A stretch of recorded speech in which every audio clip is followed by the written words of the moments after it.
Assalamualaikum warahmatullahi wabarakatuh. Berjumpa lagi dengan saya Nyoto Channel. Ya, pada kesempatan kali ini saya akan membahas logika matematika kembali, tapi beda subbab ya. Untuk subbab kali ini saya akan membahas tuntas tentang negasi dari pernyataan majemuk ya, dari pernyataan majemuk.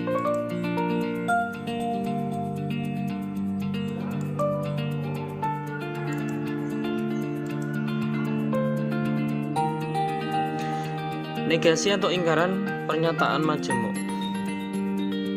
Yang pertama adalah negasi dari konjungsi. Negasi dari konjungsi ya, negasi dari konjungsi. Konjungsi itu dan ya, notasinya adalah ini kayak V kebalik.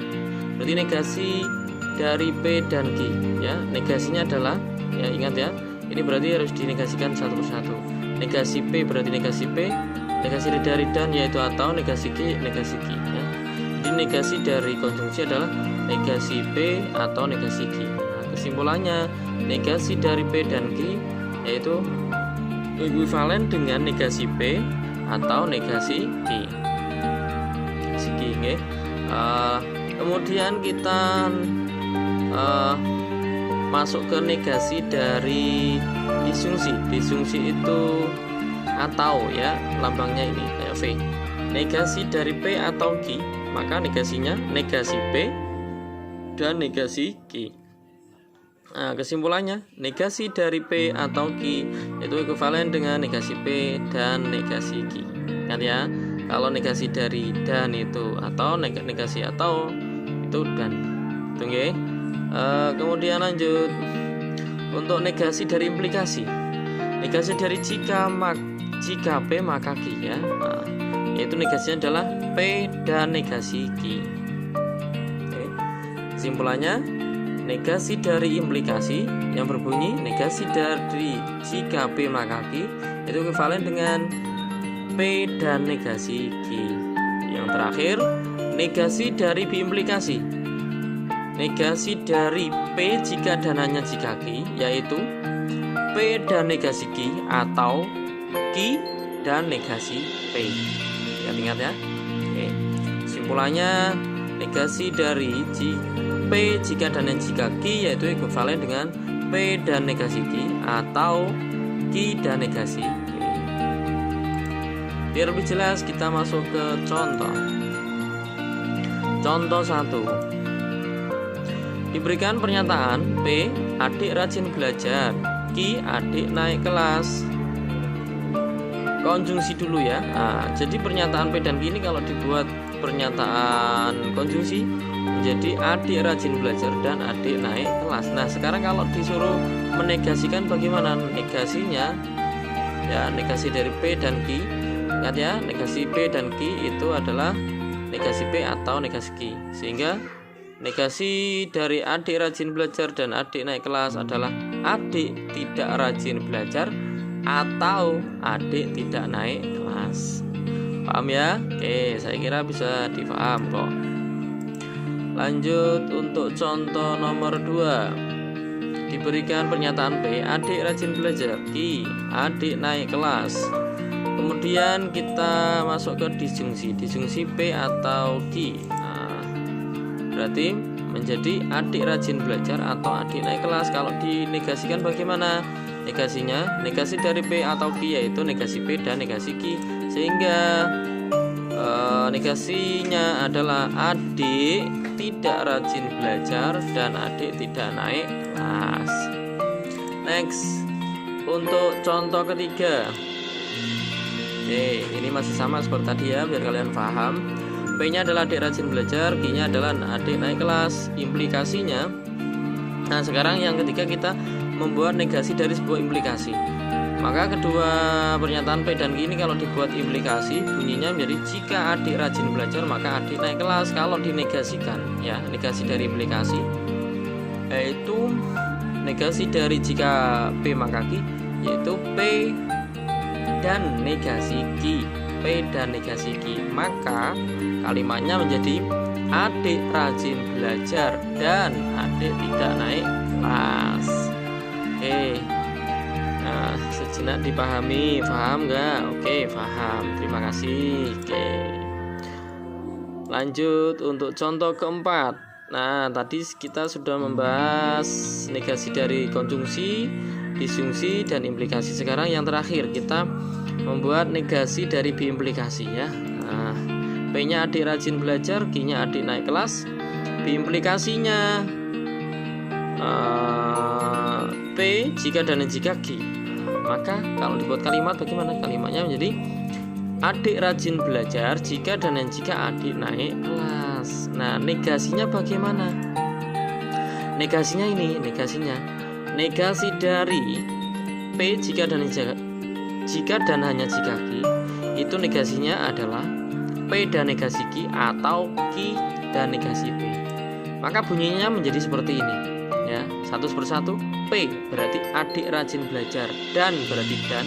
Negasi Q berarti adik tidak naik kelas, atau berarti atau. Q berarti adik naik kelas, dan berarti dan. Negasi P berarti adik tidak rajin belajar. Maaf ya, ini sebenarnya adik bukan adis ya. Oke. Nah, sehingga kalau digabung berarti adik rajin belajar dan adik tidak naik kelas, atau adik naik kelas dan adik tidak rajin belajar. Nah, itu negasi dari sebuah biimplikasi. Bisa dipaham toh? Bisa. Oke. Biar lebih paham lagi, saya berikan contoh kelima. Nah, ini saya berikan contoh kalimat majmuk yang mengandung kuantor biar kalian lebih bisa memahami. Contoh yang pertama, tentukan negasi dari jika ada siswa tidak mengerjakan PR, maka semua siswa dapat tugas tambahan. Nah, berarti ini kita misalkan ya, berarti ada siswa tidak mengerjakan PR, ini berarti sebagai P. Kemudian semua siswa dapat tugas tambahan, ini berarti Q. Nah, karena ada jika maka berarti ini sebuah implikasi.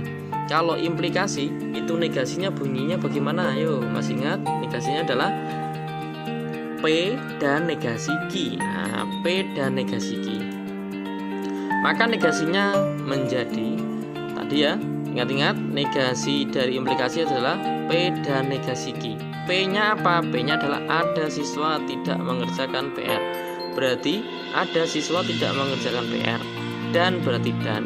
Kemudian negasi Q berarti ini dinegasikan. Karena ini mengandung kuantor universal yaitu semua, berarti ini kuantornya kita negasikan dulu.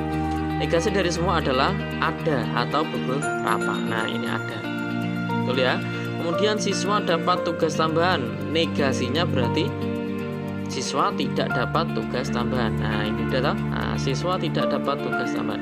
Sehingga negasi dari jika ada siswa tidak mengerjakan PR, maka semua siswa dapat tugas tambahan. Negasinya adalah ada siswa tidak mengerjakan PR dan ada siswa tidak dapat tugas tambahan. Oke. Saya terima kasih.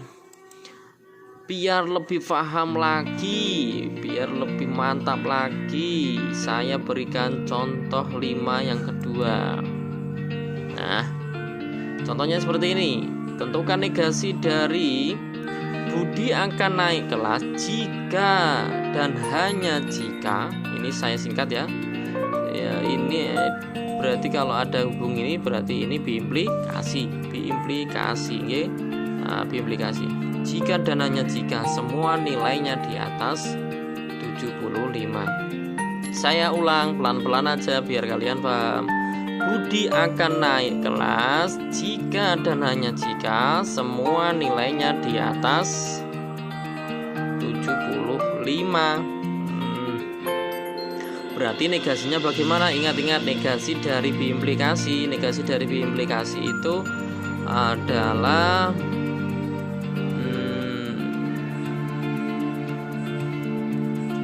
P dan negasi Q ya. P dan negasi Q atau Q dan negasi P. Ingat-ingat ya. negasi dari P implikasi adalah P dan negasi Q, atau Q dan negasi P, sehingga negasinya bunyinya menjadi Budi. Budi akan naik kelas, dan Budi akan naik kelas ini berarti sebagai P, dan berarti dan negasi Q. Negasi Q berarti ini kan Q-nya karena mengandung kuantor. Semua itu negasinya ada, nilainya di atas 75, negasinya dan nilainya tidak di atas 75.